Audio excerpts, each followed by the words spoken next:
은사에 관한 오늘 마지막 시간입니다. 사도 바울은 은사를 이야기하면서 오늘 본문에 보면 예배 이야기로 마무리를 하고 있는 걸 볼 수 있습니다. 왜냐하면 이 은사들이 예배 때에 사용되었기 때문이겠죠. 혹은 잘못하면 예배를 혼란케 할 수 있기 때문에 예배에 적용하면서 말씀을 맺고 있는 걸 보게 됩니다. 사도 바울의 예배에 대한 가르침을 은사에 대한 적용으로 오늘 두 가지로 정리를 하고 있습니다. 첫 번째는 26절에 마지막 절에 말하듯 모든 것을 덕을 세우기 위하여 하라 라고 명령하고요. 또 하나는 40절 마지막 절에 모든 것을 품위 있게 하고 질서 있게 하라, 이 두 가지로 정리를 하고 있습니다. 12장부터 시작되었던 은사에 대한 가르침을 마무리하면서 이 은사가 어떻게 쓰여야 할 것인가, 어떤 식으로 쓰여야 할 것인가에 대해서 정리하면서 두 가지, 목적은 덕을 위하여, 그리고 방법, 모양은 품위 있고 질서 있게 하라라고 말씀한다는 거죠. 그러면 그 첫 번째 권면인 모든 것을 덕을 세우기 위하여 하라라는 말씀을 한번 생각해 봅시다. 이 말씀을 전하기 위해서 바울은 두 가지를 비교하면서 이야기합니다. 방언과 예언입니다. 먼저 방언은 앞에서도 우리가 계속 살펴본 것처럼 방언이란 그 자체로 이미 알아들을 수 없는 말로 되어진 은사이죠. 그러다 보니 방언하는 개인은 은혜가 있지만 남들은 알아듣지를 못하기 때문에 은혜의 공유가 불가능한 그런 은사였습니다. 그러므로 바울은 개인적으로 기도할 때는 상관없지만 그게 공예배 시간에 그게 쓰일 때에는 통역이 있을 때만 하고 통역이 없을 때는 방언하지 말라라고 이야기를 합니다. 아무리 사도라 할지라도 여러분, 하나님이 주신 은사를 하라 말라 할 수 있습니까? 근데 왜 이렇게 말을 하는 겁니까? 그건 이 방언이 다른 이들에게는 알아들을 수 없으니 은혜를 끼치는 게 아니라 오히려 공예배 시간에는 혼란을 조장할 수 있기 때문에, 그리고 그 공적으로 드리는 예배를 그래서 방해받을 수 있기 때문에 예배를 지키기 위해서 이러한 말씀을 하고 있습니다. 바울은 예배를 지키기 위해 개인의 은사를 절제할 것을 명령하는 거지요. 방언은 명백히 하나님이 주신 은사이지만 방언의 특징이라는 게 알아들을 수 없는 말이므로 반드시 공적 예배에서는 통역을 통해서만 하라라고 말씀한다는 겁니다. 여기 통역이 동시통역이라기보다는 하나님께 기도드린, 하나님께 구한 모든 것에 대한 은혜를 함께 나누는 은혜의 형식이라고 말씀을 드렸습니다. 우리가 큐티하고 받은 은혜를 서로 나누며 은혜 받는 그런 나누는 모양들도 있지 않습니까? 아마 그런 식으로 진행되지 않았을까라는 생각이 듭니다. 개인적인 은사가 공적인 영역에 들어올 수 있는 조건이 되려면 바울이 말합니다. 공적으로 은혜 나눔이 되어질 때에만 하라는 거죠.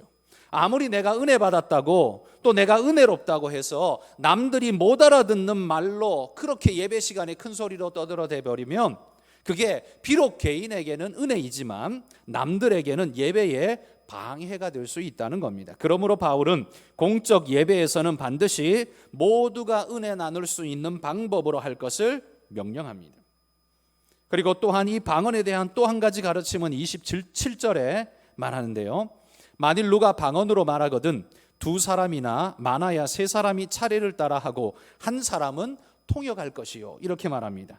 차례를 따라서 하되 세 사람 이하로 하라는 말입니다. 이게 무슨 말인가 하면 하나님의 은혜를 받았다고 해서 예배 시간 너도 나도 방언을 하겠다라고, 그리고 방언 통역으로 말하겠다라고 하면 예배가 굉장히 혼란스러워질 수 있는 겁니다.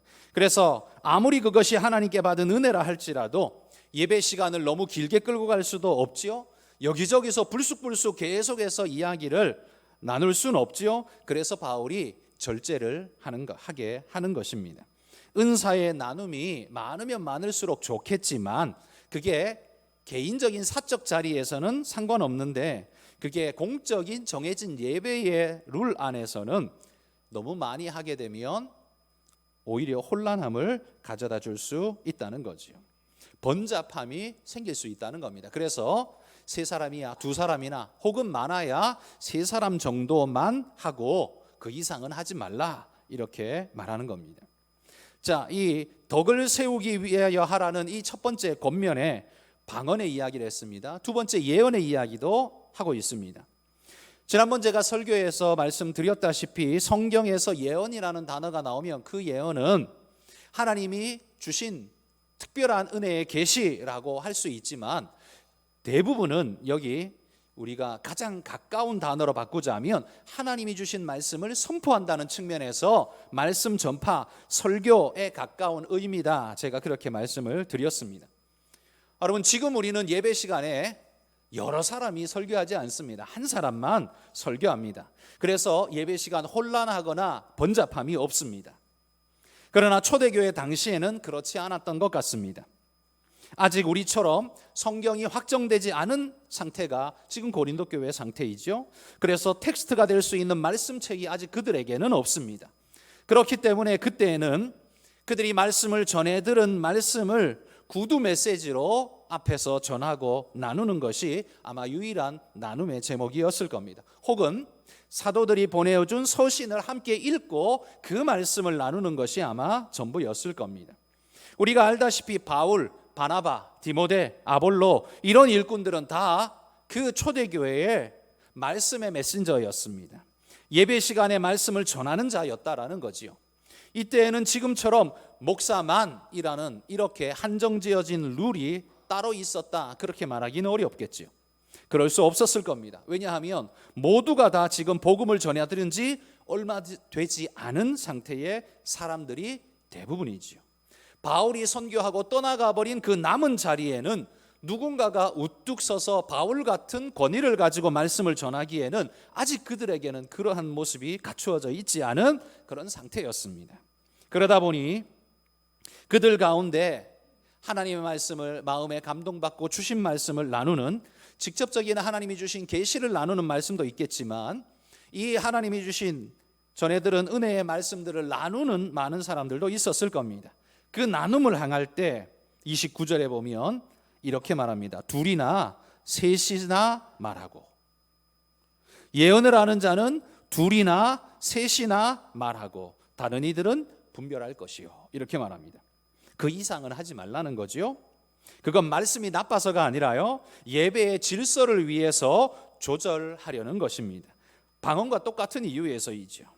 예언에 대해서는 특이한 명령이 그런데 2-3명 정도 하라, 이것 말고도 또 하나가 더 있습니다. 30절에 한번 보십시오.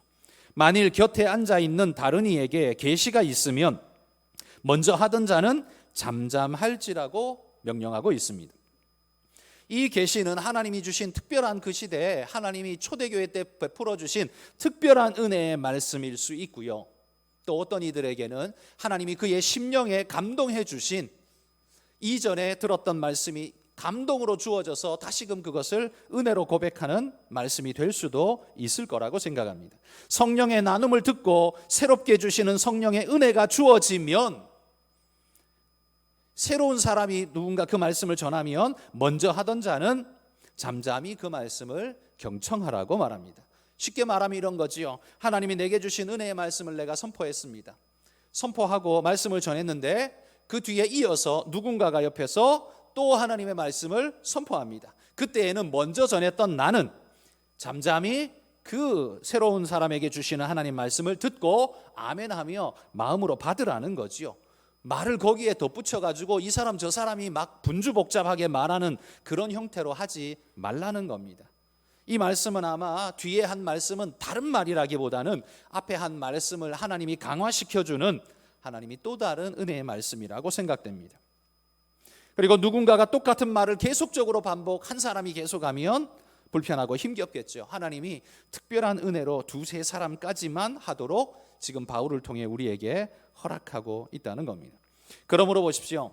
내가 방언의 은사를 받았든 혹은 말씀을 조리 있게 잘 전하는 예언의 은사를 받았든 무엇이든 간에 그 은사가 어떻게 쓰여야 하느냐라고 할 때 그건 모든 것을 덕을 세우기 위하여 하라라고 합니다. 누구의 덕입니까? 그건 교회의 아름다운 덕이고 그리고 성도를 향한 아름다운 덕스러운 모습이어야 한다는 겁니다. 잘못되면 그게 자기 자신을 과장하고 드러내는 자기 자랑의 요소가 되어버리면 안 된다는 거예요. 그런 식으로 하면 안 된다는 겁니다. 그래서 하고 싶은 마음이 있어도 교회 전체를 위해서 두세 사람만 하고 나머지는 잠잠히 그 하나님의 말씀에 청종하라라고 이야기하는 겁니다. 은사가 하나님의 예배를 지배할 수 없고 덕 세우기 위하여 겸손히 순종하라라는 말이죠. 두 번째 권면은 40절에 모든 것을 품위 있게 하고 질서 있게 하라는 겁니다. 첫 번째가 목적과 방향성을 우리에게 보여줬다면 두 번째 이 명령은 어떤 식으로 할 거냐 방식을 우리에게 말해줍니다. 모양이죠. 그건 품위 있고 질서 있게 하라고 합니다. 난잡하거나 어지럽게 하면 안 된다고 합니다. 이에 대한 권면의 첫 번째 권면 말씀은 34절에 이렇게 말하죠. 여자는 교회에서 잠잠하라. 이 명령이 현대 우리 여성도분들에게는 매우 불편한 말씀이리라 생각됩니다. 이 말씀은 이 명령이 나오게 된 배경을 감안해야 할 거라고 생각합니다. 물론 그 시대 자체가 남성 중심의 사회였기에 이런 말씀이 아무런 거리낌 없이 그 시대에는 쉽게 받아들여질 수 있는 말이었지만 오늘 이 시대에는 조금 불편하게 와닿죠. 앞에서 말씀드린 것처럼 여러분 초대교회 예배 시에는 현대처럼 목사 한 사람이 설교를 처음부터 끝까지 조리 있게 잘 정리해줘서 말씀을 바꿔가는 그런 상태가 아니라 방금도 우리가 예언에 대해서 살펴본 것처럼 둘이나 혹은 셋이나 말하게 하고 이렇게 말하지요. 그래서 두 사람 혹은 세 사람이 말씀을 서로 나누는, 말씀을 강론하는 그런 상태가 되어졌다라는 거죠. 그러니 이런 상태 속에서는 이 사람 저 사람이 자꾸 말하고 싶고 혹은 질문이 생겨서 불쑥불쑥 손을 들고 질문하고자 하는 마음이 생기기도 합니다. 그리고 뿐만 아니라 어떤 이들은 자기 스스로의 영적인 구별의식을 가지고 영적 열성자들은 마치 교회 안에 그 말씀을 나누는 시간을 독차지하려고 하는 경우도 있을 수 있었을 겁니다. 그러다 보니 예배가 혼란스러울 수 있는 상황이 생길 수 있겠죠. 시끄러워질 수도 있겠죠. 이런 일은 품위도 없고 시장통 같은 모양이 될 수밖에 없습니다. 그래서 33절에 말씀하는 것처럼 하나님은 무질서의 하나님이 아니라고 강조하면서 질서 있게 할 것을 강조합니다. 예배의 품위와 질서를 지키라는 거죠. 여자는 교회에서 잠잠하라 라고 할 때 이 잠잠하라 라는 단어가 헬라어로 시가토산이라고 쓰입니다. 침묵을 지키다 라는 의미라고 합니다. 그런데 이 단어의 원형은 시가오라는 단어인데 이 단어가 오늘 우리가 읽은 본문에서만도 3번이나 쓰이고 있습니다. 그러므로 이 잠잠하라 라고 말하는 것이 어떤 흐름에서 쓰였는가를 우리가 읽어볼 수 있겠죠. 첫 번째, 어디에 쓰였냐면 통역 없이 방언하는, 공예배에는 통역 없이는 방언하지 말고 잠잠하라 라는 게 첫 번째 쓰인 것이고요. 두 번째는 다른 먼저 계시한 자가 있는데 다음에 계시하는 자가 있으면, 예언하는 자가 있으면 먼저 했던 자는 잠잠하라 라고 할 때 두 번째 쓰였습니다. 그리고 세 번째는 방금 우리가 34절에 읽은 것처럼 여자는 교회에서 잠잠하라 이렇게 말하고 있다는 거예요. 그러니까 이 시가오라는 단어가 쓰인 세 개의 용례가 어떤 흐름에서 쓰였는가를 보십시오. 이건 누구를 차별하기 위해서 쓴 말이 아니라 이 전체 맥락이 무엇이냐 하면 예배 질서를 어지럽힐 수 있는 요소가 작동되려 할 때 이 말을 쓰고 있다는 겁니다. 잠잠하라라는 거예요. 누구를 무시해서가 아니라, 누구를 멸시해서가 아니라 예배 질서가 어지럽혀질 수 있는 그런 요소가 작동되어지려 할 때 잠잠하라라고 지금 말하고 있다는 거예요. 그러니까 여자들은 잠잠하라라고 하면서 여러분 35절에 또 뭐라고 말하냐면 만일 무엇을 배우려거든 집에서 자기 남편에게 물을지니 여자가 교회에서 말하는 것은 부끄러운 것이라 라고 해서 자기 남편에게 그 말씀을 물어보고 함께 그 은혜를 나누라고 당부하고 있습니다. 그러니까 이 여자는 그냥 보통 여인이 아니라 남편이 있는 부녀라고 말할 수 있겠죠. 부부가 함께 예배에 참석하여 말씀을 들었으니 그 중에 혹시 잘 못 알아들은 부분이 있더라도 예배 시간에 불쑥불쑥 질문하고 이야기를 툭툭 끊어버리면 말씀이 제대로 증거될 수가 없지요. 그러니 잠잠히 잠잠히 집에서 남편에게 그것에 대해서 물어보라라고 말합니다. 그 말씀을 물어보라라고 말합니다. 물론 이 말씀은 남자들도 예배 시간에 어지럽게 질문하거나 혼란스럽게 만들지 말라라는 의미가 저는 그 안에 이미 같이 포함되어 있다라고 생각합니다. 공예배 밖에서는 제약하지 않습니다. 공예배 밖에서는요, 남자나 여자나 제약할 필요가 없습니다. 사도행전에 보면 아굴라와 브리스길라 부부가 복음의 말씀을 전하는데 아볼로에게 전할 때 자기 집에 불러다 놓고 두 사람이 함께 아볼로에게 말씀을 전했던 이야기가 성경에 나오죠. 그러니까 선지자도 나오고 브리스길라 같이 쓰임받은 많은 사람들도 나오고, 성경에 보면 여자라고 해서 이 말씀의 복음의 말씀을 전하고 전도하는데 제약이 되는 사람은 없었습니다. 그러나 공예배 시간에만큼은 질서와 품위를 깨지 말라라고 명하면서 특별히 이것을 언급하고 있는 것입니다. 뿐만 아니라 33절 끝부분에 보면 이렇게 말하죠. 모든 성도가 교회에서 함과 같이, 이렇게 말합니다. 그러니까 이건 모두에게 적용되는 하나님의 말씀이라는 거죠. 모든 교회에서 동일하게 적용되고 있는 이게 보편의 법칙이라는 말입니다. 이는 그 시대 모든 교회들이 그리하고 있는 시대의 상황이기도 했습니다. 그러나 공예배의 질서와 품위를 지키라는 이 명령은 그 시대의 명령만이 아니라 오늘 우리에게도 주어지는 항구적인 명령입니다. 그러기에 우리는 힘써 예배를 경건하고 질서 있고 품위 있게 여러분 지켜가시려고 노력하셔야 합니다. 성도들뿐만 아니라 믿지 않았던 이들이 예배에 참석해서 말씀의 권위와 예배의 모습에 도전받고 은혜 받을 수 있도록 그런 좋은 장을 침해하지 말고 침범하지 말고 혼란스럽게 만들지 말고 말씀이 잘 증거될 수 있도록 그렇게 질서 있고 품위 있게 하라라고 권면한다는 거죠. 그런데 여기서 한 가지가 더 있습니다. 37절에 보면 품위와 질서를 쫓아야 하는 사람들이 여기 언급한 여자는 이라고 말한 이것만 끝나지 않습니다. 37절에 한번 보십시오. 만일 누구든지 자기를 선지자나 혹은 신령한 자로 생각하거든 내가 너희에게 편지하는 이 글이 주의 명령인 줄 알라, 이렇게 말합니다. 그러니까 자기를 선지자나 혹은 신령하다라고 스스로를 생각하는 자가 있거든 그들도 역시 뭘 하라? 잠잠하라 라는 겁니다.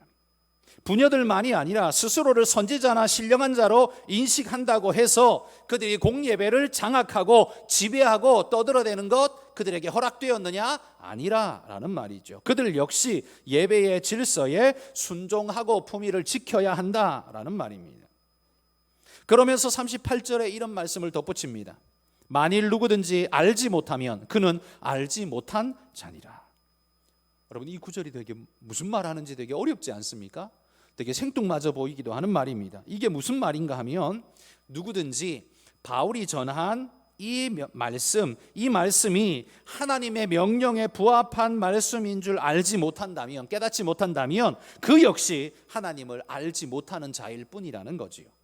다시 말해서 하나님의 속한 자, 하나님의 말씀을 아는 자는 이 말씀이 하나님 말씀에서 위배된 게 아니라 그 말씀에 부합한 말씀이라는 걸 알 것이라는 말입니다.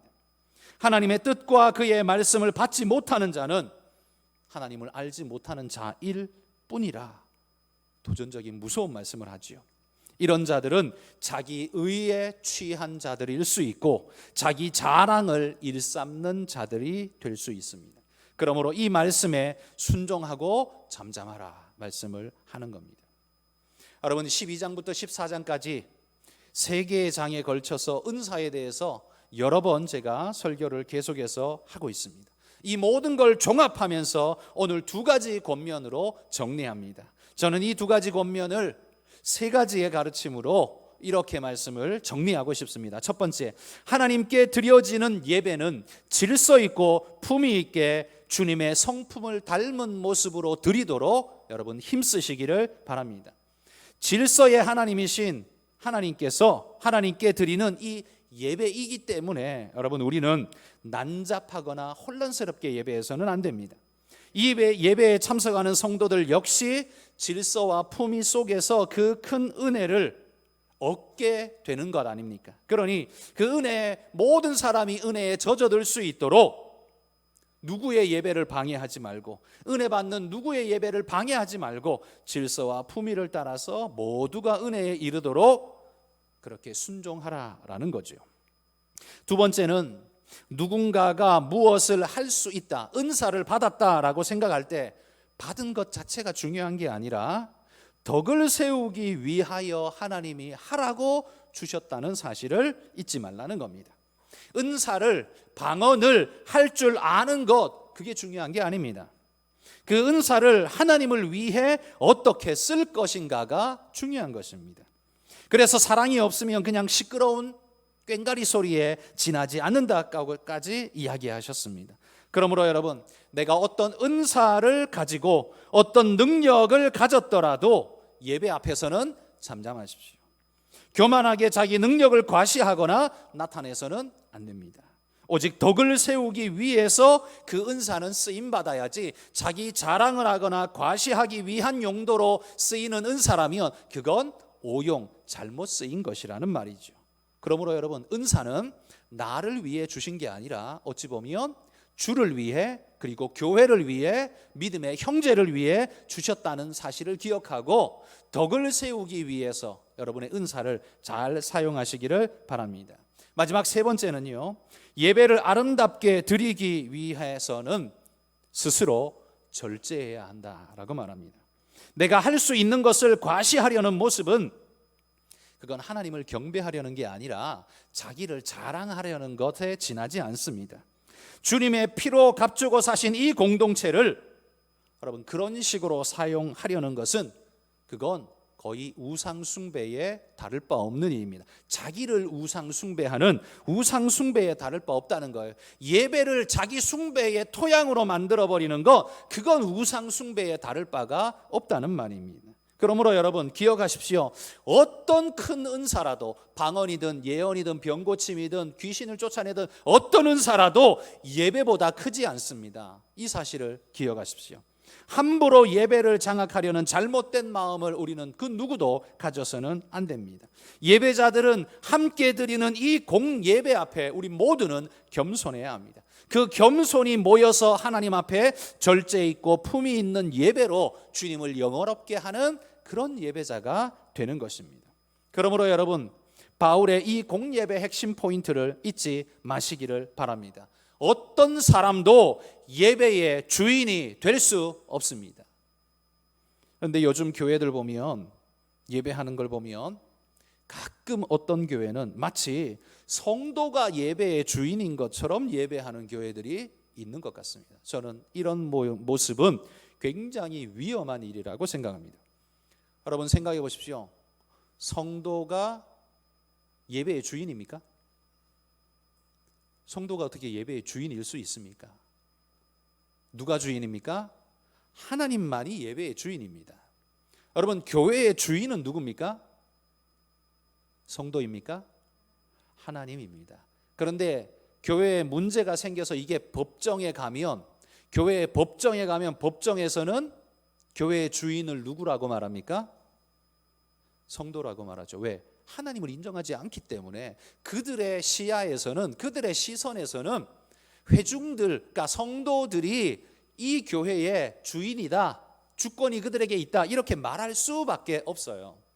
그들은 하나님을 안 믿는 자이니까 사회의 관계망 속에서 평가를 할 때는 그렇게 할 수밖에 없어요. 그런데 그들의 평가를 교회에 그대로 가지고 들어와서 성도가 교회 주인이야 라고 말하면 이게 잘못 갈 공산이 높아진다는 겁니다. 여러분, 교회의 주인은 성도가 아닙니다. 하나님입니다. 동의하십니까? 여러분, 목사도 교회 주인 아닙니다. 맞죠? 마찬가지로 장로도 교회 주인 아니에요. 성도 그 누구도 교회 주인 아닙니다. 우리 모두는 하나님이 주인 되신 교회를 섬기며 예배하는 공동체 멤버일 뿐이지 누구도 주인 아니에요. 그런데 주인인 양 자꾸만 자기 식대로, 자기 스타일대로, 자기 원하는 대로, 자기 요구대로, 왜? 내가 회비 냈으니까 그에 걸맞는 주권 행사를 나는 하는 거야, 이런 식으로 생각하는 사람이 있다면 이건 완전히 잘못된 겁니다. 그런 사람은 정말 회비를 반납해 주고 싶습니다. 교회는 그게 아닙니다. 그건 교회를 망치는 일이에요. 그건 교회를 더럽게 하는 일입니다. 그건 예수님의 피를 더럽히는 짓이에요. 교회는 그 누구도 주인이 아닙니다. 오직 주님이 주인입니다. 하나님만이 주인이십니다. 우리는 그분의 명령을 따라 그분의 말씀을 지켜가고 섬겨가고 하나님의 복음의 공동체인 이 교회를 주님이 오실 때까지 복음 전하는 구심체로서, 센터로서 주님 오실 때까지 잘 지켜가야 하는 사명이 있는 자일 뿐입니다. 내 마음대로 주장하는 것 아니에요. 내가 주인 되는 것 결코 아닙니다. 그러므로 여러분에게 어떤 은사가 있다 할지라도 그 은사가 예배보다 앞서지 않습니다. 예배를 주장하게 해서는 안 됩니다. 예배가 여러분을 주장하고 여러분의 은사를 가이드하고 이끌어갈 수 있도록 여러분 그렇게 섬기시기를 주의 이름으로 축복합니다.